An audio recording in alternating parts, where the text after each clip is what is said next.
Olá, Shalom. Eu queria compartilhar com vocês uma palavra que foi ministrada na Igreja Batista Manancial no dia 31 de julho de 2011. O título da palavra é A Criação Anuncia as Obras das Tuas Mãos. E nós lemos Jeremias capítulo 10, versículos 12 e 13, que diz assim: O Senhor fez a terra e tudo, e com seu poder estabeleceu o mundo por sua sabedoria, e com a sua inteligência estendeu os céus, fazendo ele ribombar o trovão, logo há tumulto de águas no céu, e sobe os vapores das extremidades da terra. Ele cria os relâmpagos para a chuva, e dos seus depósitos faz sair o vento.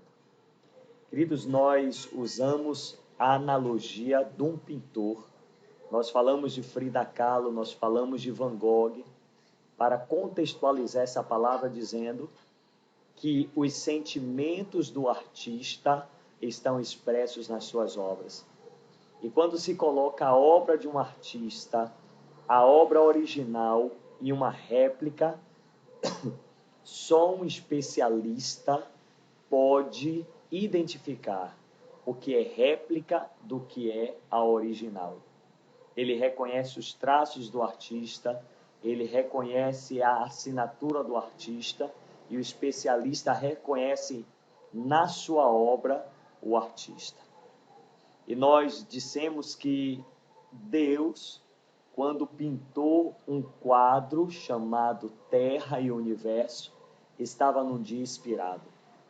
Ele começou a mudar um quadro que estava escuro, que estava negro, e ele começou a pintar os céus, ele começou a pintar o mar, ele começou a pintar a terra, ele começou a pintar os animais, e aquele quadro foi ficando muito bonito, e ele viu que era bom. E quando ele viu que aquele quadro ia ficando muito bonito, ele começou a desenhar mais, e desenhou o sol, e colocou o sol, e desenhou a lua, e desenhou as estrelas. E Romanos, capítulo 1, versículo 10, só a parte A, diz exatamente isso sobre os especialistas de Deus.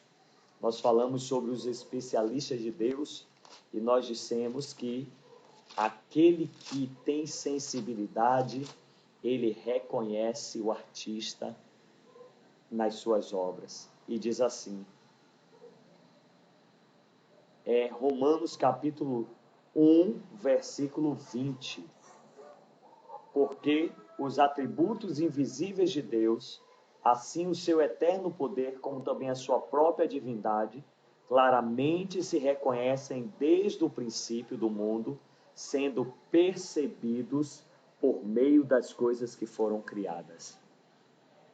Os especialistas de Deus, aqueles que têm a sensibilidade de Deus, reconhecem na sua obra os seus traços e os seus sentimentos. Quando o artista maior desenhou o universo e a terra, os seus sentimentos naquele dia eram sentimentos de misericórdia, sentimento de amor, sentimento de compaixão, sentimento de companheirismo. E ele desenhou aquele quadro lindo, assinou aí embaixo e deu de presente para alguém. Ele deu de presente aquele que ele intitulou a coroa da sua criação. Ele pegou esse quadro, assinou embaixo e deu de presente para o homem. Então Deus criou os princípios naturais a partir do reino físico e os princípios espirituais. E normalmente na Bíblia nós vemos o uso de elementos naturais para representar princípios espirituais. E nós vemos alguns exemplos. Por exemplo, quando Jesus foi falar de tamanho de fé, ele usou um elemento natural. Ele usou justamente a menor das sementes, o grão de mostarda, para falar que não existe grande fé e pequena fé. Existe uma fé focada, uma fé direcionada, uma fé no objetivo. Se o objetivo é um Deus que pode fazer todas as coisas, que pintou um quadro lindo com o seu poder, com a sua inteligência, com a sua sabedoria, a fé nele vai fazer montanhas transportarem. Nós falamos da parábola do semeador, também um outro princípio da natureza aplicado a um princípio espiritual. E nós finalizamos dizendo sobre um princípio natural, que é a chuva, aplicada a um princípio espiritual. Isaías 55, versículo 10 e 11 já diz tudo. Isaías diz que assim como a chuva e a neve caem do céu e para lá não tornam, sem que regue a terra e a faça brotar, para dar semente ao que semeia, pão ao que come, mantimento ao necessitado, assim será a minha palavra. Não voltará para mim vazia, mas prosperará para aquilo para qual ela foi designada. Está aí um princípio natural aplicado a um princípio espiritual. Porque o mesmo Deus que criou os princípios naturais, criou o princípio espiritual. E o autor usa os seus dois princípios para revelarem um ao outro. Nós falamos de Elias, quando estava na caverna, e a Bíblia representa a presença de Deus, dizendo que quando Elias ouviu um som suave de um vento suave, ele percebeu que Deus estava ali.